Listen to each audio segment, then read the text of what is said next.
Hello बच्चों, आज की वीडियो में मैं आप सबके सामने आया हूँ एक बहुत ही इम्पॉर्टेंट बात आप लोगों को बताने। देखिए, आप लोगों ने अभी तक अगर कभी भी आपका केमिस्ट्री से वास्ता पड़ा, ठीक है, चाहे वो 9th-10th में हो, चाहे वो 11th-12th में हो, या फिर जेई या नीट जैसे एग्ज़ाम्स की तैयारी करते हुए हो, आप लोगों ने एक चीज़ हमेशा नोटिस की होगी, एक चीज़ हमेशा आपके दिमाग में आई होगी कि जब भी आप केमिस्ट्री को पढ़ने की कोशिश करते हो तो बहुत सारी ऐसी चीज़ें हैं जो कि आपको परेशान करती हैं। और वो क्या है कि आपको सीधे सीधे बता दिया जाता है कि केमिस्ट्री जो है ना, वो एक ऐसा सब्जेक्ट है जिसके अंदर तो सब कुछ रटना पड़ता है। ठीक है, अगर केमिस्ट्री में याद नहीं करोगे तो फिर केमिस्ट्री में आपका कुछ भी नहीं हो सकता। ठीक है, और दूसरी चीज़ क्या बताई जाती है, केमिस्ट्री एक ऐसा सब्जेक्ट है जिसके अंदर कोई भी आप लोगों को कोई भी ऐसा पॉइंट नहीं दिखाई देगा जहां पर कोई कंसेप्ट आता हो। ठीक है, केमिस्ट्री जो है पूरी पूरी याद करने वाला सब्जेक्ट है, ये आप लोगों को अभी तक आज तक बताया गया है। लेकिन मैं आप लोगों को ये बात बता दूं कि ये बात बिल्कुल भी सच नहीं है। केमिस्ट्री एक बहुत ही ज़्यादा कंसेप्चुअल सब्जेक्ट है। ठीक है, अगर आप केमिस्ट्री को बहुत ध्यान से बहुत अच्छे से पढ़ेंगे तो आप लोगों को बहुत मज़ा आने वाला है केमिस्ट्री पढ़ने में। तो बस आपको ध्यान क्या चीज़ रखनी है, जब भी आप केमिस्ट्री पढ़ रहे हैं तो आपको सिर्फ और सिर्फ इतना ध्यान रखना है कि केमिस्ट्री को पढ़ते हुए आप जो भी पॉइंट समझ रहे हैं उस पॉइंट के पीछे का कंसेप्ट बहुत अच्छे से समझें। ठीक है, कोई भी अगर आपसे कोई बात की गई है तो उसका कंसेप्ट समझो कि एक्चुअली में बात है क्या। ठीक है, क्योंकि अगर आप इसके पीछे का कंसेप्ट समझ जाते हो तो आप लोगों को केमिस्ट्री बहुत ही ज़्यादा इंटरेस्टिंग सब्जेक्ट लगने वाली है। ठीक है, मैं आपको गारंटी दे सकता हूं कि केमिस्ट्री जो एक हाईली स्कोरिंग सब्जेक्ट है। ठीक है, तो ऑब्वियस सी बात है कि अगर एक हाईली स्कोरिंग सब्जेक्ट आपके पास है तो उससे हेट करना तो बेकार है। ठीक है, ऐसा मत सोचो कि केमिस्ट्री मेरी दुश्मन है। भाई, केमिस्ट्री अगर आपको ये हाईली स्कोरिंग है तो फिर आपकी वो सबसे अच्छी दोस्त हुई। ठीक है, तो बेसिकली हम लोग जो स्टार्ट करेंगे वो स्टार्ट करेंगे जेई और नीट के लिए केमिस्ट्री। ठीक है, आप लोगों को बेसिक से बिल्कुल हम लेके जाएंगे और जेई और नीट लेवल तक की केमिस्ट्री पढ़ाएंगे, और इन्हीं जो मैंने बताया आपको कि कंसेप्ट्स के साथ पढ़ाई जाएगी। ठीक है, दूसरी प्रॉब्लम जो आप लोगों के सामने आती है वो ये है कि जब आपको केमिस्ट्री पढ़ाई जाती है, ठीक है, तो उस समय पे बहुत सारे आपको फॉर्मूले याद करवा दिए जाते हैं। ठीक है, जो भी होता है कि आपको ये वाला क्वेश्चन आएगा तो ये वाला फॉर्मूला लगाना है। ठीक है, या ये वाला क्वेश्चन आएगा तो आपको ये वाली ट्रिक लगानी है।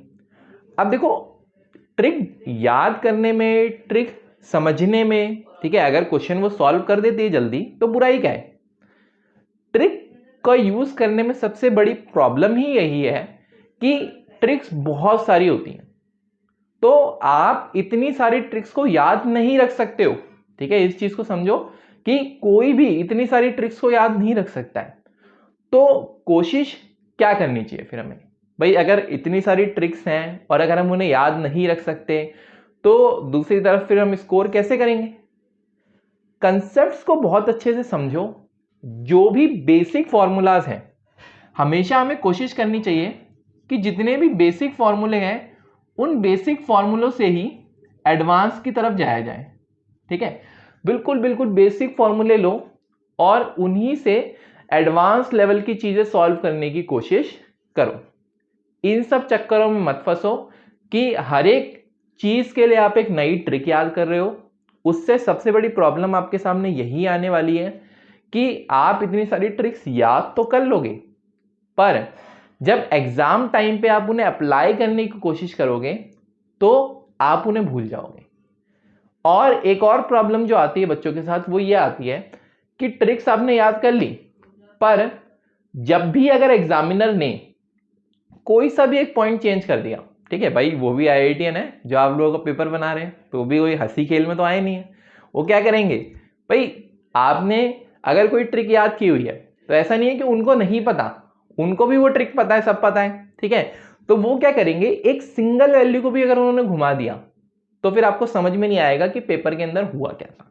ठीक है, तो ये चीज़ बहुत ध्यान रखना कि आपको हमेशा कंसेप्ट्स पे और बेसिक फॉर्मूले पे ध्यान देना है। आपकी केमिस्ट्री थोड़े समय में ऑटोमेटिकली अच्छी होती चली जाएगी, ठीक है। अच्छा, एक क्वेश्चन जो आपके दिमाग में हमेशा आता है कि सर क्लास 11th और क्लास 12th इसी के साथ में हम जेईई और नीट की तैयारी शुरू कर दें या फिर अलग से तैयारी शुरू करें, या आजकल तो कुछ बच्चों का क्वेश्चन होता है सर 9-10 से शुरू कर दें, कुछ का क्वेश्चन तो और भी मतलब भयंकर लेवल का होता है कि सर क्लास 6 से शुरू कर दें क्या, ठीक है। मतलब आजकल बच्चे जो हैं वो क्लास 6 से 7 से 8 से है ना शुरू कर देते हैं कंपटीशन एग्जाम की तैयारी करना कि हाँ भाई 6 क्लास से हम शुरू कर रहे हैं तो 12th तक जाते जाते तो हम पक्का कॉम्पिटिटिव एग्जाम निकाल ही लेंगे, ठीक है, यानी कि जेईई और नीट जैसे एग्जाम्स को हम निकाल ही लेंगे। पर आप इस चीज को सोचो कि जो चीजें आपको अभी पढ़ाई जाने वाली हैं वो अगर आपको बहुत पहली एज से पढ़ा दी जाएंगी ना तो आपको बहुत सारी चीजें तो ऐसे होंगी समझ में ही नहीं आएंगी। आप बोलोगे कि पता नहीं क्या पढ़ा रहे हैं सर, कुछ समझ में नहीं आ रहा, और थोड़े समय बाद क्या होगा ना कि आपका इंटरेस्ट जो है उस सब्जेक्ट से बिल्कुल लूज होता चला जाएगा। तो इस चीज को समझो कि अगर आपको कॉम्पिटिटिव एग्जाम की तैयारी करनी है तो उसका सबसे बेस्ट तरीका यही है कि क्लास 12th के बाद, मैं ये नहीं कह रहा हूं क्लास 12th में तैयारी, क्लास 12th में कोशिश मत करना, क्लास 12th में एग्जाम जरूर देके देखना, पर क्लास 12th में एग्जाम कैसे देना है वो सुनो। आप लोगों को अपनी 9th 10th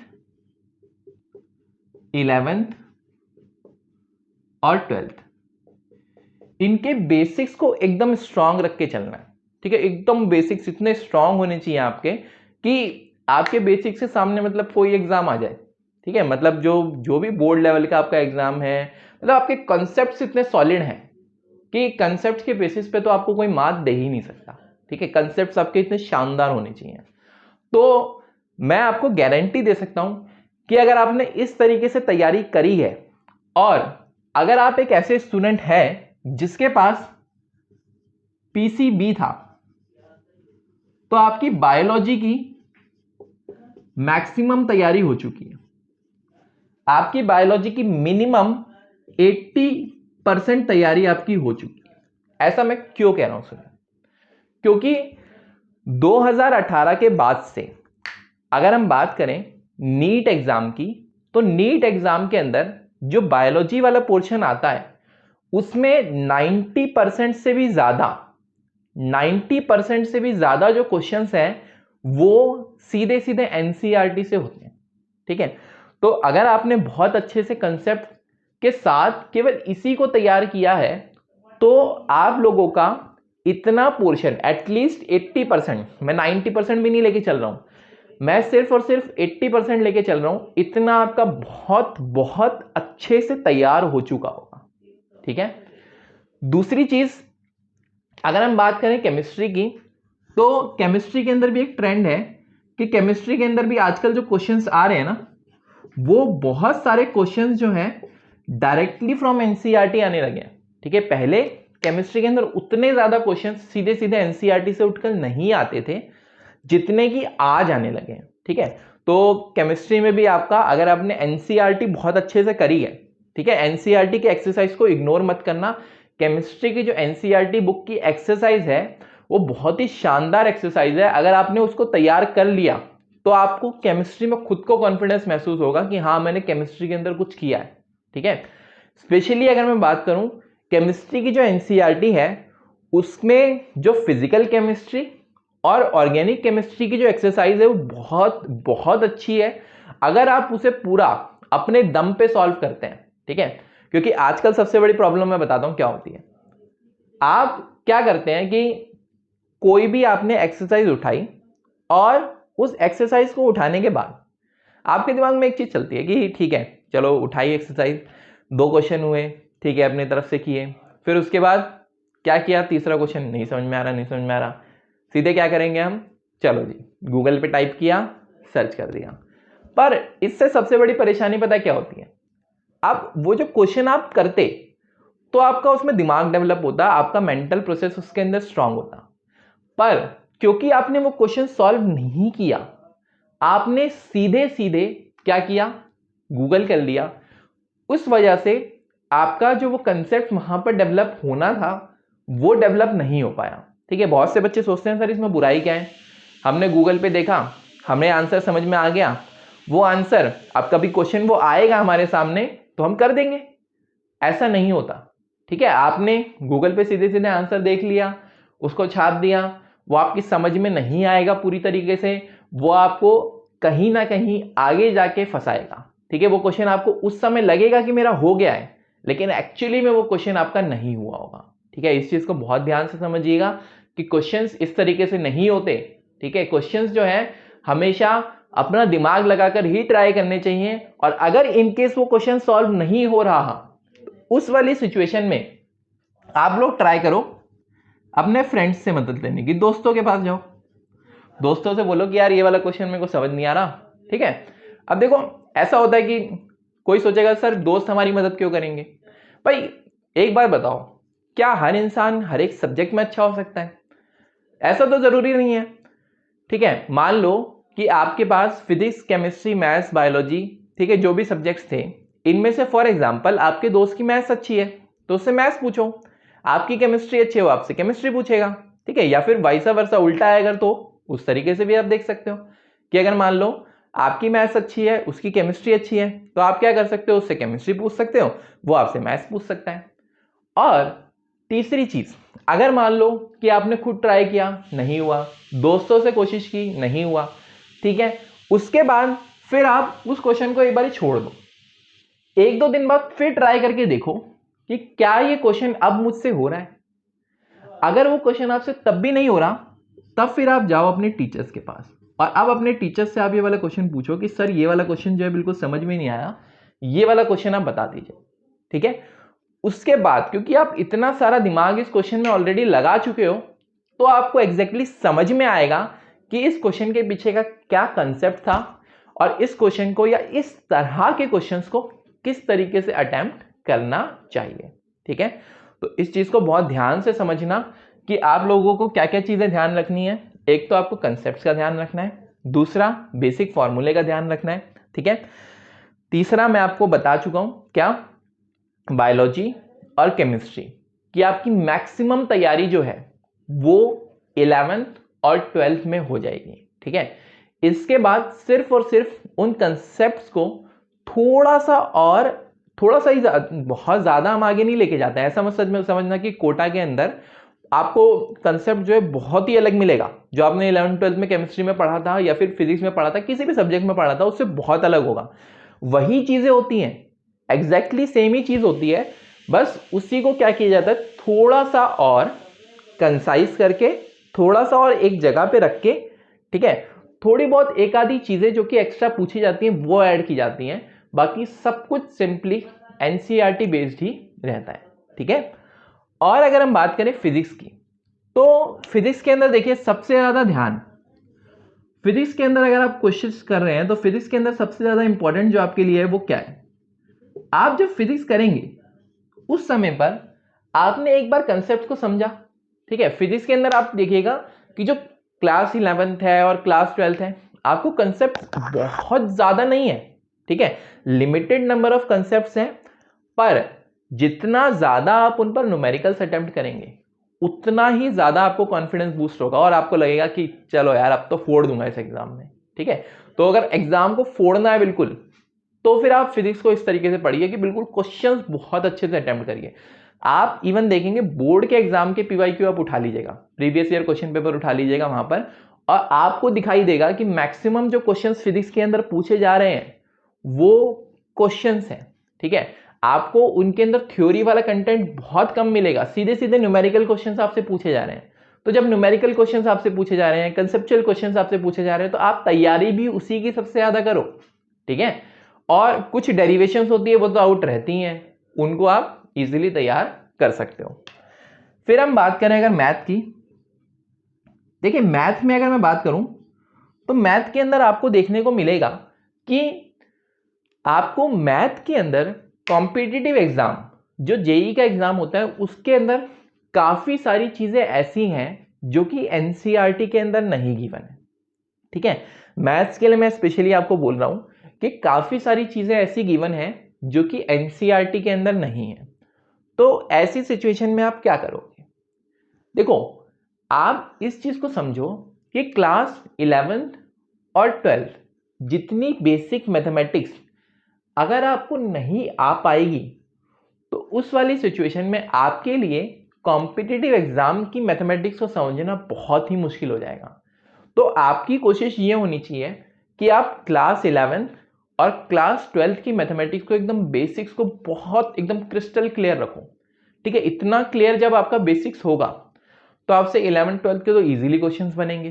ठीक है, और उसके बाद जब आपको टीचर्स आगे का बताने की कोशिश करेंगे ना तो आपको इजीली चीजें समझ में आएंगी। ठीक है, तो ध्यान रखना। अच्छा, आप लोग सोच रहे होंगे कि सर ने केमिस्ट्री से स्टार्ट किया और सर आ गए हैं फिजिक्स पे, मैथ्स पे, बायोलॉजी पे। देखो, आज ये हमारी पहली क्लास है, इंट्रोडक्शन क्लास है। आज हम सिर्फ ये समझ रहे हैं कि किस किस तरीके से आपको तैयारी करनी है और क्या क्या गलती है आपको नहीं करनी है। ठीक है, तो आपको क्या करना है, कंसेप्ट पे बहुत ज्यादा फोकस करना है, बेसिक फॉर्मूले पे फोकस करना है। ठीक है, और साथ ही साथ आपको जो अपना फोकस रखना है वो इस चीज पे रखना है कि आप 11th 12th के साथ तैयारी मत करो, आप ड्रॉप लेकर एक साल तैयारी करो। और मैं आपको गारंटी दे सकता हूं कि अगर आपने बहुत अच्छे से क्लास 11th 12th में तैयारी करी है तो आप एक साल के ड्रॉप में ही इजीली नीट और जेई जैसे एग्जाम्स को निकाल लोगे। ठीक है, तो मैं आपको गारंटी दे रहा हूं, सिर्फ और सिर्फ आपको मेहनत करनी है, आपको एक साल का ड्रॉप लेना है। ठीक है, अगर आप कॉम्पिटिटिव एग्जाम चाहते हो, जेई या नीट क्रैक करना। ठीक है, तो 11th 12th बहुत ही अच्छे से करो, उसके बाद एक साल ड्रॉप लो और आप गारंटीड निकाल दोगे। केमिस्ट्री के लिए मैं आपके पास हुई, केमिस्ट्री हम लोग यहां पर डिस्कस करने वाले हैं, पूरी की पूरी केमिस्ट्री स्टार्टिंग से लेके एंड तक। ठीक है, चैप्टर नंबर 1, क्लास 11th का चैप्टर नंबर 1 से लेके हम लोग क्लास 12th का जो फाइनल चैप्टर है वहां तक पूरी की पूरी तैयारी करने वाले हैं। और मैं आपको गारंटी देता हूं कि जितने भी बेसिक कंसेप्ट्स हम करेंगे, जितने भी बेसिक फॉर्मूलेज हम करेंगे, उनके बेसिस पर आप इजीली जेई और नीट के क्वेश्चंस को सॉल्व कर पाएंगे। ठीक है, मैं आप लोगों के सामने पीवाईक्यूज भी लेके आऊंगा और आप तब सॉल्व करके मुझे बताना कि सर हाँ ये वाले क्वेश्चंस मुझसे सॉल्व हुए हैं या फिर नहीं हुए। ठीक है, तो इजीली आप लोगों से होगा सब कुछ, बिल्कुल भी टेंशन नहीं लेनी है। केमिस्ट्री हम लोग स्टार्ट कर रहे हैं, तो नेक्स्ट क्लास से हम लोग स्टार्ट करेंगे क्लास 11th केमिस्ट्री का चैप्टर नंबर 1। अगर आप लोगों को कोई भी और डाउट आता है बीच में तो आप लोग मुझसे पूछ सकते हो। ठीक है, चैप्टर का जो नाम है वो है some basic concepts of chemistry. तो आप समझ रहे हो कि बिल्कुल बेसिक बेसिक से हम लोग बातें करने वाले हैं। ठीक है, तो ये भी चीज ध्यान रखना कि हो सकता है वो बेसिक्स आप लोगों ने ऑलरेडी पढ़े हुए हो। ठीक है, पर आप लोगों में से कुछ बच्चे ऐसे भी होंगे जिन्होंने वो बेसिक्स नहीं पढ़े हुए होंगे, क्योंकि मुझे नहीं पता कि मेरे सामने कौन है जो कि पढ़ रहा है। ठीक है, तो ऐसा हो सकता है कि आपने वो बेसिक्स ऑलरेडी पढ़ रखे हो, ऐसा हो सकता है कि वो बेसिक्स आपने नहीं पढ़ रखे। अगर आपने वो बेसिक्स नहीं पढ़ रखे हैं तो फिर कुछ सोचने की जरूरत ही नहीं है, तब तो आपको पढ़ना ही पढ़ना है। अगर आपने वो बेसिक्स पढ़ भी रखे हैं तो भी आप उसको इस तरीके से सोचिए कि वो एक तरीके से आपका रिवीजन हो रहा है। ठीक है, तो इस तरीके से आप लोग मेरे साथ जुड़िए और बहुत अच्छे से केमिस्ट्री को पढ़िए। ठीक है, तो मैं उम्मीद करता हूं कि आज मैंने आप लोगों को जो जो बातें बताई हैं कि किस तरीके से आपको कंसेप्ट्स पे फोकस करना है, किस तरीके से आपको बेसिक फॉर्मूले पे फोकस करना है, ये सब बातें आज आपको समझ में आई होंगी। ठीक है, और हम आगे भी इसी तरीके से मिलते रहेंगे। नमस्कार दोस्तों।